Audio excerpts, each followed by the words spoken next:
I want to welcome back Sean Patel, who's the CEO and founder of Prep Expert. Sean, thank you so much for being here. How are you?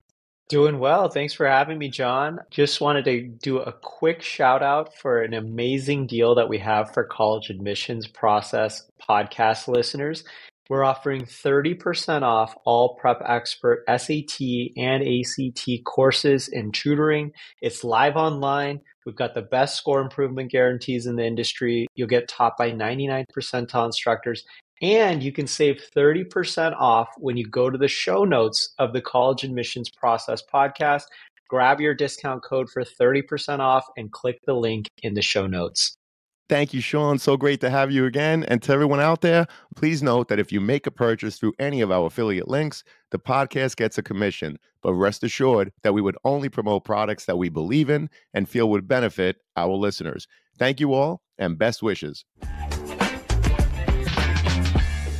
Welcome to The CAP, the College Admissions Process Podcast. I am your host, John Durante, and today it gives me great pleasure to introduce to you Jeff Selingo. Now, Jeff is an award-winning journalist who has reported on higher education for more than 2 decades. His writing has appeared in many major publications, including the Washington Post, the New York Times, the Atlantic, and the Wall Street Journal. He is a special advisor to the president of Arizona State University and has also served as visiting scholar at Georgia Tech. Jeff Selingo is also the best-selling author of many books, including Who Gets In and Why, A Year Inside College Admissions, where Jeff had the opportunity to write about the time he spent in 3 admissions offices during their application review process. Those schools included the University of Washington, which is a public school, Davidson College, which is a small liberal arts school, and Emory, which of course is a private school in the great city of Atlanta, Georgia. Jeff and I met at the NACAC conference in Baltimore, which is the National Association for College Admissions Counseling, and it is a great pleasure to have him here today, as I know he will bring so much value to our audience. So Jeff, welcome, and thank you so much for being here. How are you doing today? I'm doing well. Thanks for having me on. It's a pleasure, Jeff. And so let's just start by asking you, can you share a bit more about your background and talk to us about what inspired you to dive into the world of college admissions, leading to the writing, of course, of the great book, Who Gets In and Why? So I've been in and around higher ed for more than 25 years. I spent 16 of those years at the Chronicle of Higher Education, where I essentially covered every beat except admissions, actually. And I was writing a lot about higher education, written 2 previous books to this one. And most people would ask me 2 questions all the time about higher education when they found out I was covering colleges and universities. They would say, 1, why does college cost so much? And second, why is it so hard to get into college? And to be honest with you, the former question is impossible to answer. The latter question, though, is, I thought it's really actually not as hard as I think people think it is. You know, the average acceptance rate of an American college or university is 65%. So, you know, most of the colleges that we're talking about that are quote unquote hard to get into are among, you know, the most selective colleges and universities in the country. Maybe 200 at the most have a acceptance rate under 50%. So you still, even in those, you still have, you know, institutions that are around 40-45%, which I think is a pretty good chance. And again, most institutions accept most students. And so that was really what pushed me to write this book, is that I wanted to show exactly how does it work at some of the more selected places, so that people understood, okay, that's what it takes to get into the most selected places. How do I get into now everywhere else? And that was the purpose of the book. Well, we appreciate that intro. And Jeff, what are some of the most surprising insights you gained during your time observing the admissions process firsthand, of course, in the various admissions offices that we mentioned earlier, namely Emory, Davidson, and again, the University of Washington? Probably, the biggest takeaway is that we tend to think admissions is about the students, is about the seniors applying to college. It has everything to do with the college and university, and not very much to do with the students at all, right? It is very much a process driven by the colleges and universities. It's about their priorities, and their priorities are delivered through the admissions office. Whether that is they want more full payers, they want more kids from a certain geographic part of the country, they could be very narrow in terms of they need a third baseman for the baseball team, things like that. So it is all about their priorities, which is one big takeaway from the book. The second is that it is a process that we spend a lot of time as consumers on. Parents and students spend a lot of time, visiting college, thinking about colleges, and it is over, or a student is accepted pretty quickly.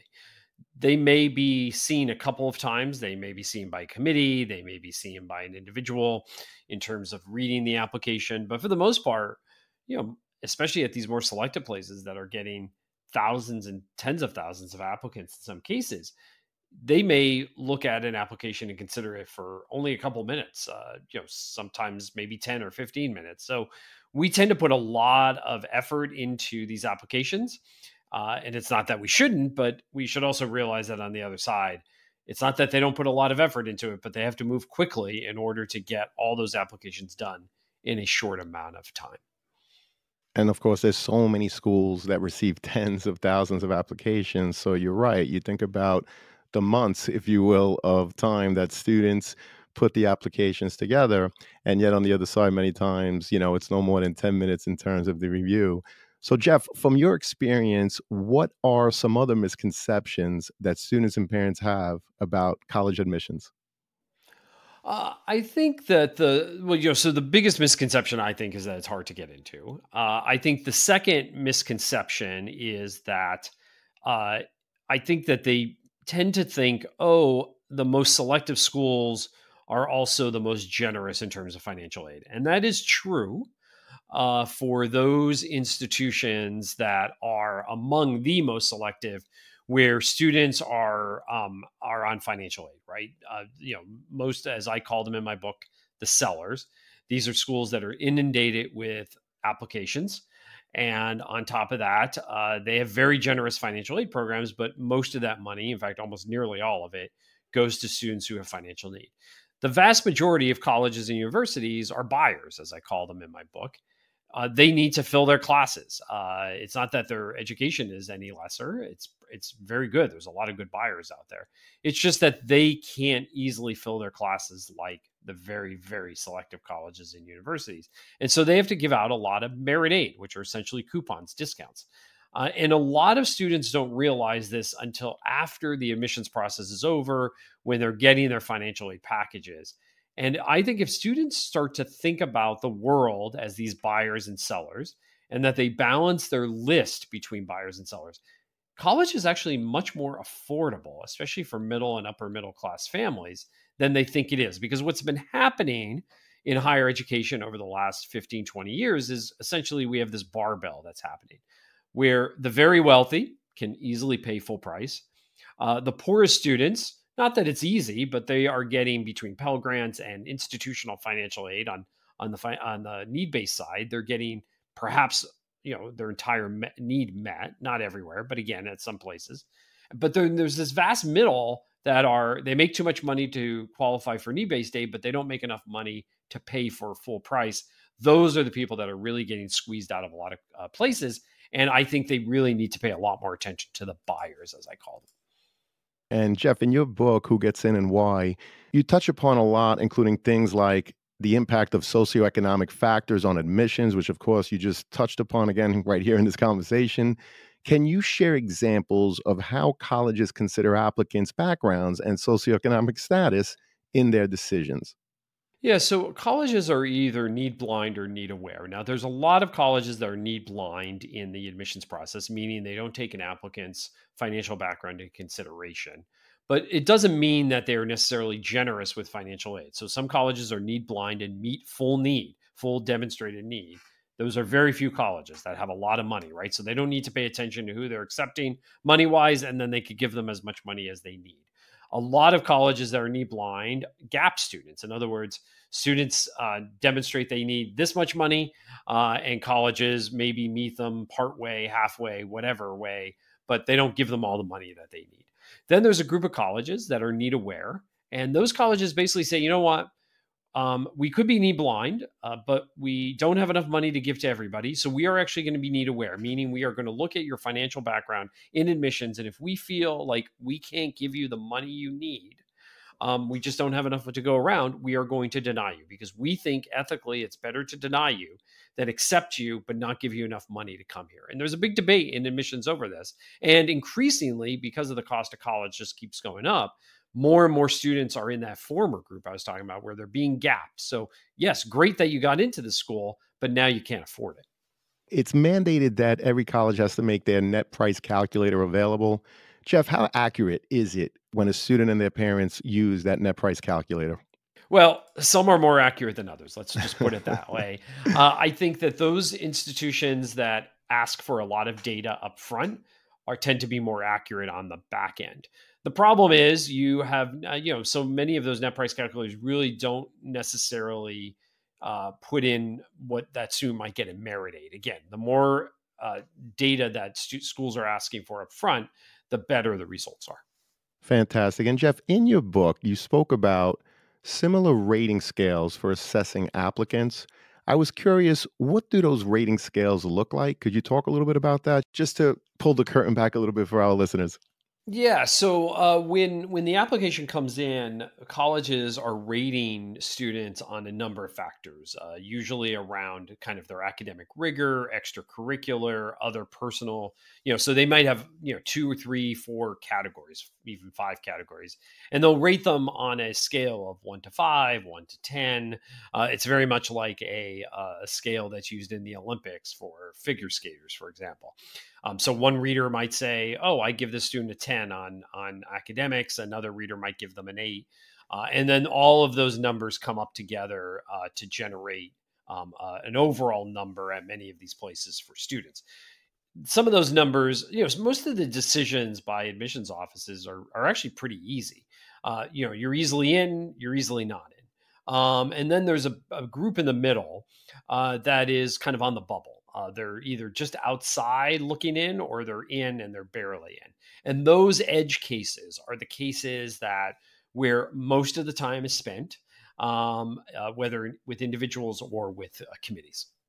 Fantastic. And Jeff, what about students facing wait lists or even rejections? What insights or advice would you offer in terms of understanding these outcomes and planning for next steps?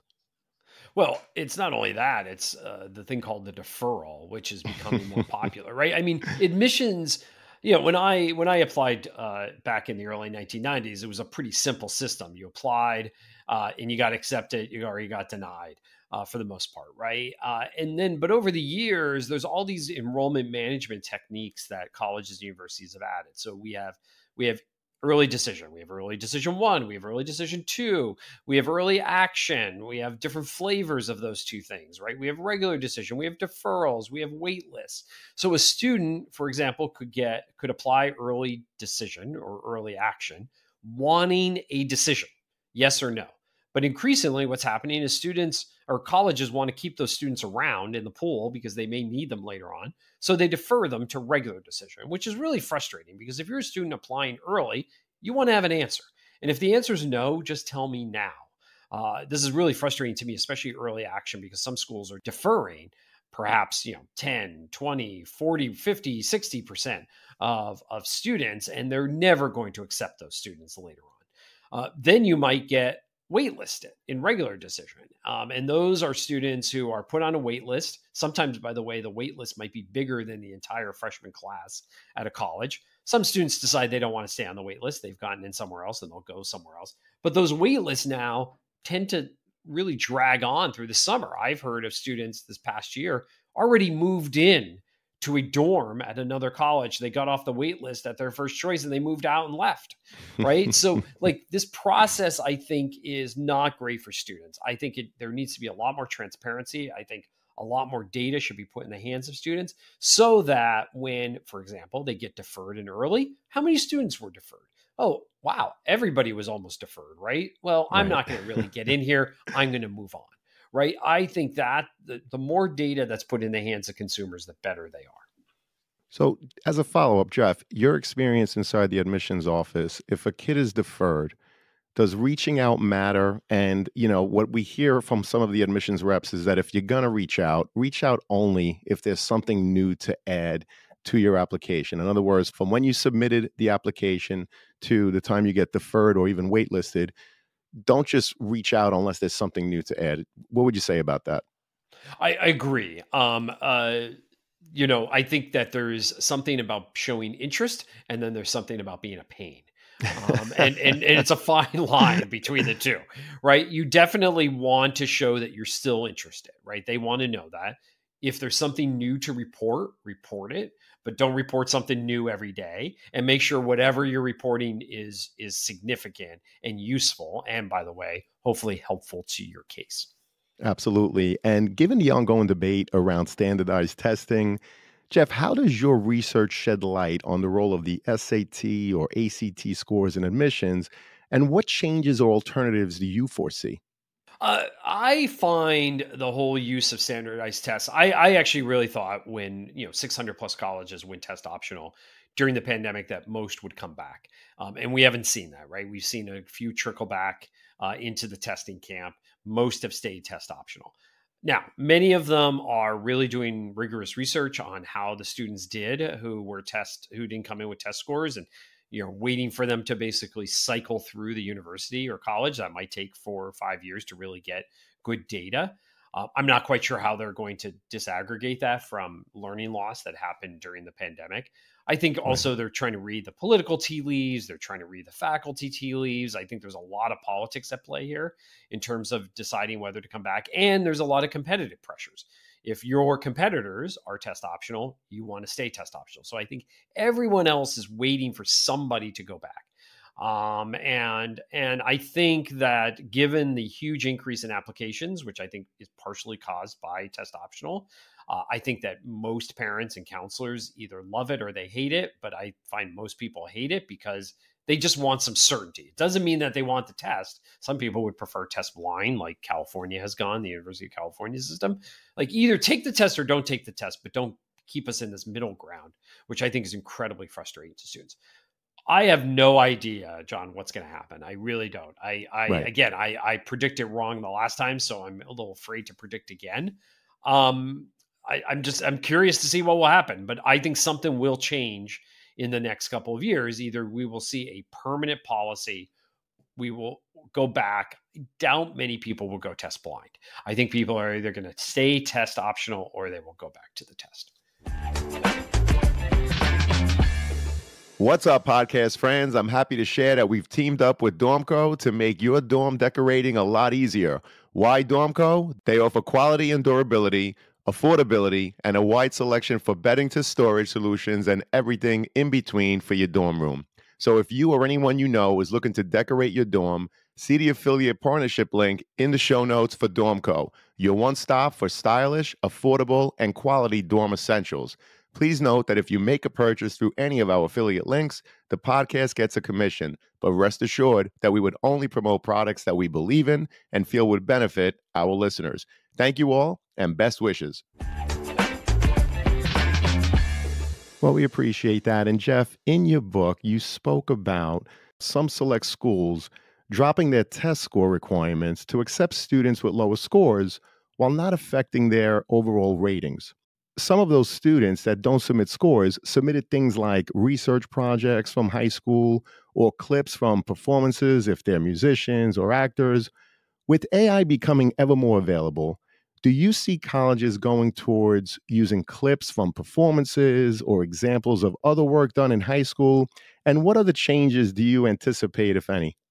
Well, I do think that colleges and universities will need to try to figure out like how do we ensure that the application is not, really done by AI. And I think the essay is a big question around how do we create prompts that are really personalized.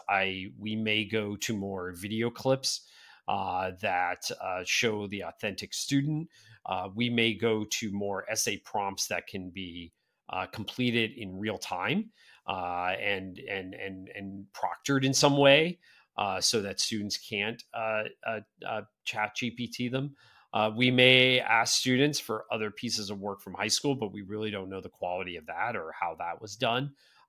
I think AI is both a threat and an opportunity to college admissions offices. And I think the threat is how do we avoid how do we make sure that we know the authentic student? I think the opportunity is is there some work now that's done by humans in the admissions office that can be done by AI, which frees up time for these admissions officers to spend time in high schools and recruiting and talking to students and doing other work that's more human centered and student facing.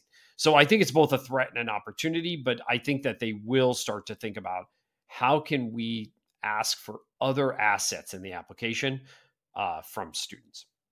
Well, I think that's really interesting the way you put it in terms of putting AI in the position to help admissions offices. And, we know that there are so many that receive tens of thousands of applications when we're talking about the big schools.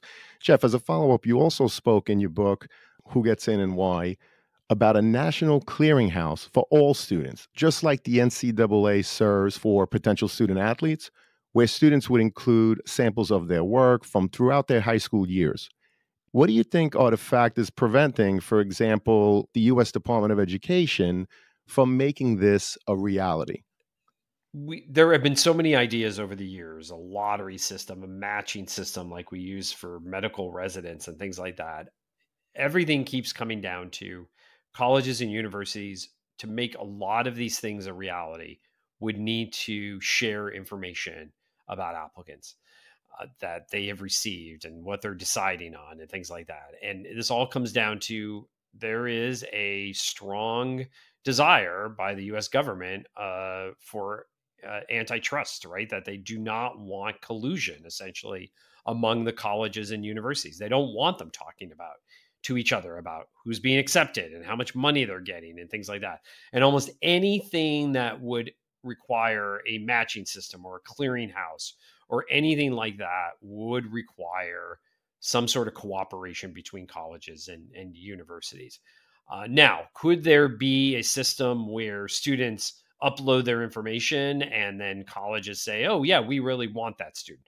That could be done. And in fact, in some ways, we're starting to see that with early experiments in direct admissions, where students, either information that colleges already have on students or information that students are putting in the Common App. Basically, colleges are raising their hand without the student even applying and saying, you're in, right? No application necessary.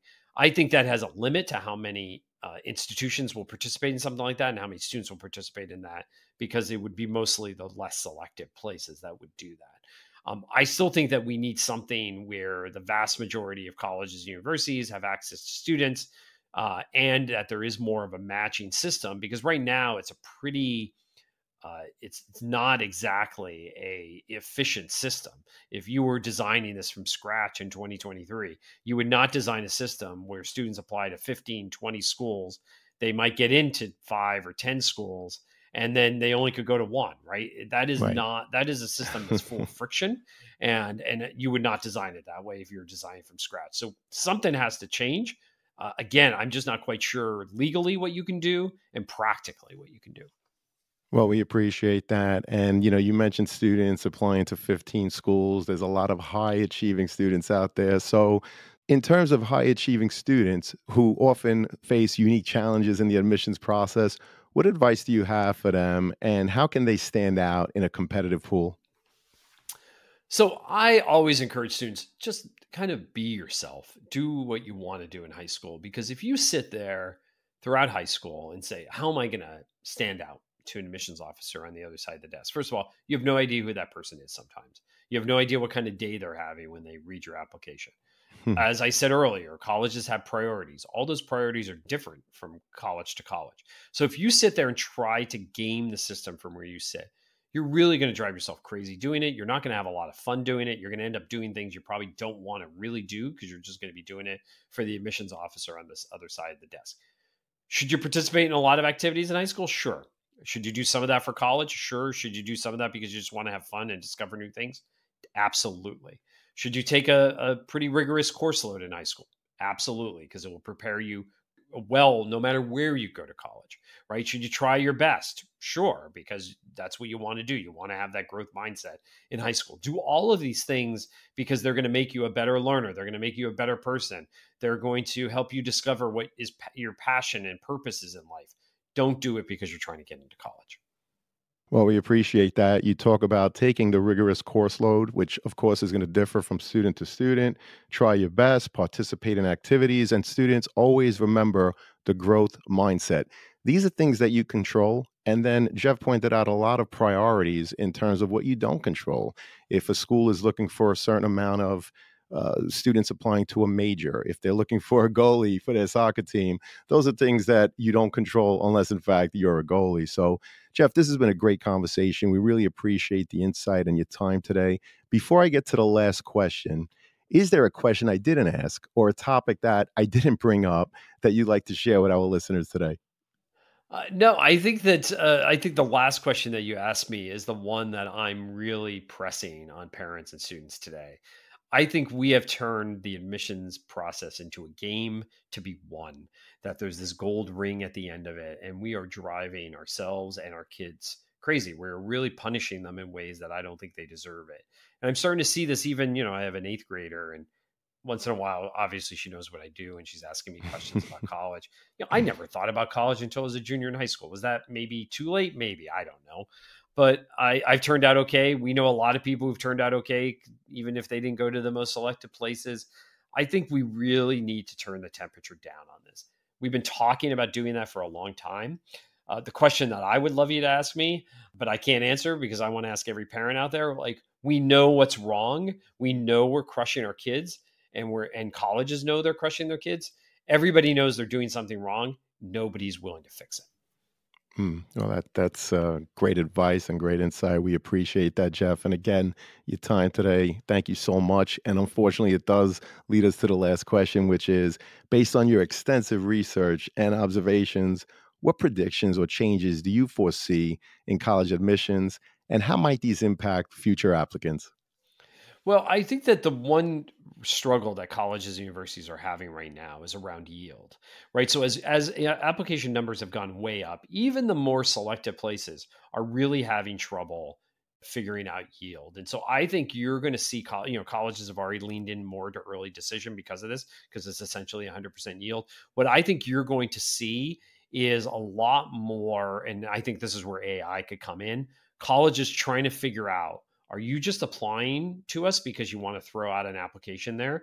I met somebody yesterday, actually, whose daughter was accepted into the University of Georgia. And now she wants to apply to a couple of other colleges, even though she's probably going to end up going to Georgia, because she just wants to see if she could get in.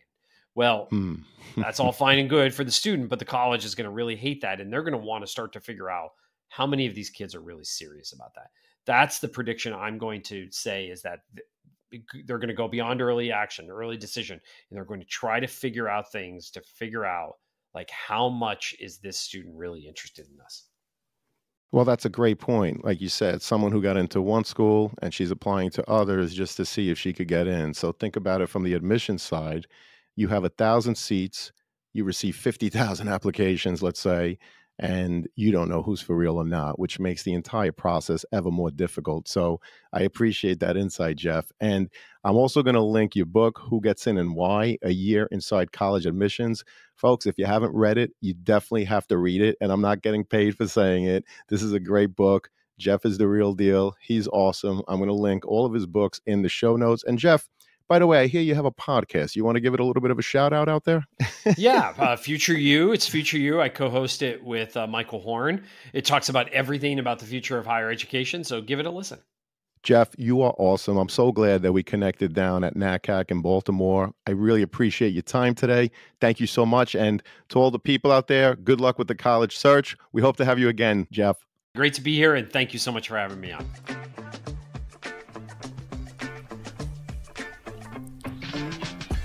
Thank you for joining us on this episode of the CAP, the College Admissions Process Podcast. We hope you enjoyed the show. If you did, please don't forget to tell a friend and follow us on Facebook, Instagram, Twitter, and wherever you listen to your podcasts. I am your host, John Durante, and I look forward to seeing you on the next episode of the CAP.